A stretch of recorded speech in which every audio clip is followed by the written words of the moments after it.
Naku po, iyari, na-injury pa si Kevin Durant. It's over na ba para sa Phoenix Suns ngayong season? Mukhang masama ang tama ni KD. Halos hindi makatayo mga idol. Nagkagulo naman ang Detroit Pistons at Minnesota Timberwolves. Grabe, sobrang gulo sa arena. Well, nangyari ito sa second quarter ng laban. Under 8-minute mark, biglang napikon si Nash Reed sa rookie ng Pistons dahil sa play na to kung saan makikita na pinagduduro ni Nash Reed ang rookie. Sinubukang umawat ni DiVincenzo pero nauwi na sa tulakan ng pangyayari hanggang sa mapunta na sila sa mga crowd. Literal na brawl ang nangyari dahil marami na ang umawat at nakisali pa itong si Isaiah Stewart kaya lalong uminit ang tensyon. Pero nung makatayo si DiVincenzo ay dito na sila naawat pero mukhang mainit pa rin itong rookie ng Pistons na parang gusto pa rin sumugod. Well, dahil sa nangyaring gulo, 7 ang na-ejected kabilang sa mga napalayas ng opisyal itong si Ron Holland at Isaiah Stewart. 2 pa sa Pistons ang na-eject, isa na dito ang kanilang head coach.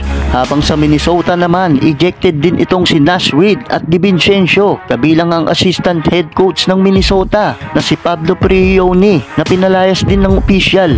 The season is over for the Phoenix Suns. It's over for KD. Nadali ng malalang injury kalaban nila ang Houston Rockets. Well, bago naganap ang pangyayari, nagkainitan si Durant at Dillon Brooks. Nagkapisikalan mga idol. Malakas talagang mang-asar itong si Brooks at kahit opisyal ay hindi nito pinalagpas. Kaya ayun, ejected tuloy siya. Parang gusto pa niyang sugurin ang referee. Kaya agad siyang niyakap ng coaching staff ng Rockets. Well, matapos niyan, nagpatuloy ang laban. Under 7-minute mark ng third quarter, dito na nangyari ang hindi inaasahan ng Suns. Na-injury malala si Kevin Durant. Mukhang masama ang pagkakatwit ng ankle ni KD. Matapos matapakan ng paa ni Jabari Smith, hindi makalakad ng Phoenix superstar. Kaya inalalayan nito papuntang locker room. Well, masamang balita ito para sa Suns. Gayong naghahabol pa naman sila na makapasok man lang kahit sa play-in spot. Prayers up for KD sa kanyang agarang recovery.